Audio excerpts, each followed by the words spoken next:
Praise the lord అందరికీ. నా పేరు సుభాషిణి.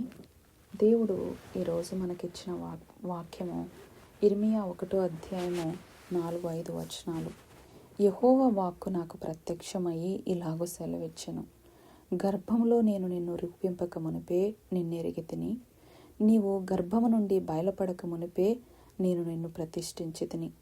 జనములకు ప్రవక్తగా నిన్ను నియమించితిని. దేవుడు ఈ వాగ్దానము మరి ఈ మాటలు ఎవరితో మాట్లాడుతున్నాడు అంటే ఇర్మియాతో మాట్లాడుతున్నాడు. ఇర్మియా అనే ప్రవక్తతో ఆ బిడ్డ మరి ఎప్పటి నుంచి దేవుడికి తెలుసు, ఆయన ఎప్పుడు ఎరిగి ఉన్నాడు, ఇర్మియా పట్ల దేవుడికి కలిగిన ఉద్దేశాలేంటి, మరి అవన్నీ కూడా ఇర్మియాతో మాట్లాడుతూ ఉన్నాడు. సో ఇర్మియా జీవితంలో చూస్తే ఆయనని వీపింగ్ ప్రాఫిట్ అంటారు. మరి దేవుడు పిలుస్తున్న పిల్లలు ఎంతగానో దేవుడి వైపు తిరక్కోకుండా మరి వారి జీవితం పట్ల, వారు పాపం పట్ల ఎంతగానో మక్కువ చూపించి మరి దూరంగా వెళ్ళిపోతుంటారు సత్యానికి. అప్పుడు ఇర్మియా ప్రవక్త, దేవుడు మిమ్మల్ని ప్రేమిస్తున్నాడు, మీ పాపాన్ని మీ పాపం వదిలిపెట్టుకొని దేవుడి వైపు తిరగండి. మీ పాపము వదిలిపెట్టాలంటే కూడా దేవుడి సహాయం మీకు కావాలి. దేవుడి దగ్గరికి వచ్చి మీరు ప్రార్థించినప్పుడు దేవుడు మీకు సహాయం చేస్తాడు అని వారి పక్షాన, వారి పట్ల 40 సంవత్సరాలు మోస్ట్లీ ఆయన చెప్పుతున్నప్పటికీ వాళ్ళు తృణీకరించే బిడ్డలుగా ఉంటారు. మరి ఇర్మియా జీవితంలో చూస్తే ఆయన ఎంతగానో స్ట్రగుల్ గుండా ఆయన వెళ్ళినట్లుగా మనకి తెలుస్తుంది. అయితే ఈరోజు దీని ద్వారా మనతో ఏం మాట్లాడుతున్నాడంటే, దేవుడు ఇర్మియాని ఎక్కడ కూడా వదిలిపెట్టలేదు. ఇర్మియా జీవితంలో మరి ఎన్నో స్ట్రగుల్స్ గుండా ఆయన వెళ్ళినప్పటికీ ఆయనకి నమ్మకం ఏంటంటే, నా సృష్టికర్త అయిన తండ్రి, నా ఊపిరికి కర్త అయిన దేవుడు నన్ను పిలుచుకున్నాడు. ఆయన ఉద్దేశాలు నా పట్ల, నా జీవితం పట్ల ఏమున్నాయో దానిలోకి నేను కోఆపరేట్ చేయడమే, దానిలోకి నేను ఏకీభవించడమే నా జీవితానికి అర్థము, పరమార్థము అని ఇర్మియా తెలుసుకున్నాడు. సో ఇర్మియా జీవితంలో ఎలాగైతే మాట్లాడాడో నా జీవితంలో కూడా దేవుడు నాతో మాట్లాడుతూ వచ్చాడు. సుభాషిణి, నేను నిన్ను తల్లి గర్భములోనే నేను నిన్ను ఏర్పరచుకున్నాను, నేను చూసి ఉన్నాను అని. మరి నా జీవితంలో దేవుడు ఎన్నో గొప్ప కార్యాలు చేస్తూ వచ్చాడు. మరి ఈ సత్య దేవుడు నాకు తెలియనప్పుడు నా జీవితం పట్ల, నా జీవితానికి ఒక అర్థం ఏంటి, పరమార్థం ఏంటి అని నేను చూసినప్పుడు ఎక్కడ చూసినా శూన్యమే. ఎక్కడికి వెళ్ళినా నాకు ఈ జీవితము ఇంతేనా, త్రాగడము, లేవడము, పడుకోవడము, జాబ్కి వెళ్ళడము, ఇంతే నా జీవితము, దీనికి మించినది ఏదో ఉంది అని నేను మరి మూవీస్కి వెళ్ళినప్పుడు, మరి థియేటర్స్కి, లేదంటే నేను దేవుణ్ణి తెలుసుకోకముందు ఇవన్నీ మీకు చెప్తున్నాను, లేదంటే నేను కొన్ని నేచర్స్, ఒక మంచి ప్లేస్ని చూడడానికి వెళ్ళినప్పుడు అలాగ నా ఆత్మని, సోల్ని తృప్తిపరచుకోవడానికి నేను ఎంతగానో ప్రయత్నించేదాన్ని. కానీ ఎక్కడ కూడా నాకు మనశ్శాంతి లేదు, ఎక్కడ కూడా ఏ దాంట్లోనూ తృప్తి లేదు.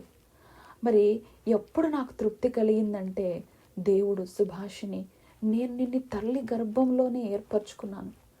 నీకు నీ జీవితం పట్ల బోర్ అనిపించడము, ఏదో నీకు ఇంకా కొరతగా ఉంది అనిపించడము ఎంత కరెక్టు. నువ్వు కరెక్ట్గానే ఆలోచిస్తున్నావు. అది ఎంప్టీనెస్ ఏంటో తెలుసా, ఆ లోటు ఏంటో తెలుసా? నేను లేని నీ జీవితంలో నీకు లోటుగా ఉంటుంది, అసమాధానంగా ఉంటుంది, వెలితిగా ఉంటుంది. దానికి ఎందుకంటే ఆ కొరత నేను మాత్రమే తీర్చగలుగుతాను. ఎందుకంటే నేను నీకు ఊపిరిని కలగజేసిన తండ్రిని, దేవుడిని, సృష్టికర్తని అని దేవుడు, సుభాషిని, నేను నిన్ను ఏర్పరచుకున్నాను, నేను నిన్ను సృజించాను అని దేవుడు, ఇద్దో నీ హృదయం అనే తలుపు దగ్గర నేను తలుపు తడుతున్నాను, నువ్వు హృదయము అనే తలుపు తెరిస్తే నీ హృదయంలోకి నేను వస్తాను. నాకు ఎన్ని రోజుల నుంచి కూడా ఎవ్వరు కూడా నా హృదయాన్ని అడిగిన వారు లేరు. కానీ నేను కొన్ని పద్ధతుల మీద, కొన్ని ఆచారాల మీద నా భక్తిని ఆధారం చేసుకొని ఉన్నాను.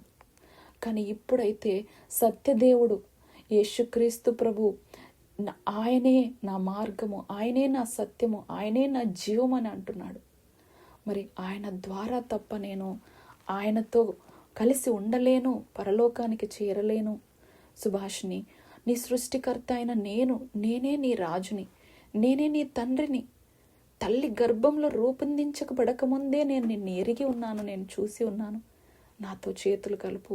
నీ జీవితంలో ఎంతో శాంతి, సమాధానం, సంతోషం, సమాధానానికి కర్త అయిన నన్ను నువ్వు స్వీకరించినప్పుడు నీ హృదయంలో సంతోషం వస్తుంది.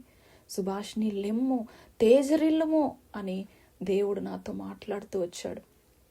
నా జీవితంలో ఎంతో అసమాధానము, అసంతోషము మరి కలిగిన ఆ జీవితాల్లో ఆయన నన్ను పిలిచినప్పుడు, నేను నిన్ను ఏర్పరచుకున్నాను, నువ్వు దగ్గరికి రా, నాతో చేతులు కలుపు, నేను నీకు సమాధానం కలగజేస్తాను అన్నప్పుడు, ఆయనను ఎరిగిన తర్వాతే నా జీవితం ఏంటి, ఈ జీవితంలో నేను ఇక్కడ ఉన్నప్పుడు ఈ లోకంలో జస్ట్ పెళ్లి చేసుకొని పిల్లల్ని కానీ చూసుకొని మరి ఒక జాబ్ చేసి ఒక ఇంటి మంచి ఒక గృహ మరి ఒక మంచి వైఫ్గా ఉండి వెళ్ళడము కాదు. కానీ అంతకంటే మించి, అవన్నీ మంచివే, కానీ అంతకంటే మించినది మరి ఒకటి ఉంది.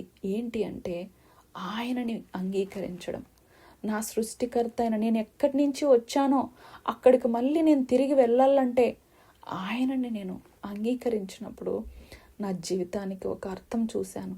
నేను ఎక్కడి నుంచి వచ్చాను, నేను ఎక్కడికి వెళ్తాను, ఎక్కడికి వెళ్తున్నాను అనేది దేవుడు నాకు చూపించాడు.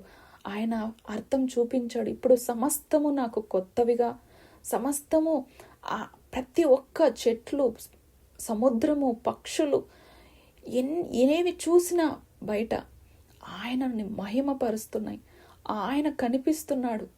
సో ప్రతి ఒక్క మనిషిని క్రియేట్ చేసిన విధానం చూస్తే ఎంత గొప్ప దేవుడితో నేను సహవాసం కలిగి ఉన్నానా అని ఎంత సంతోషంగా ఉందో.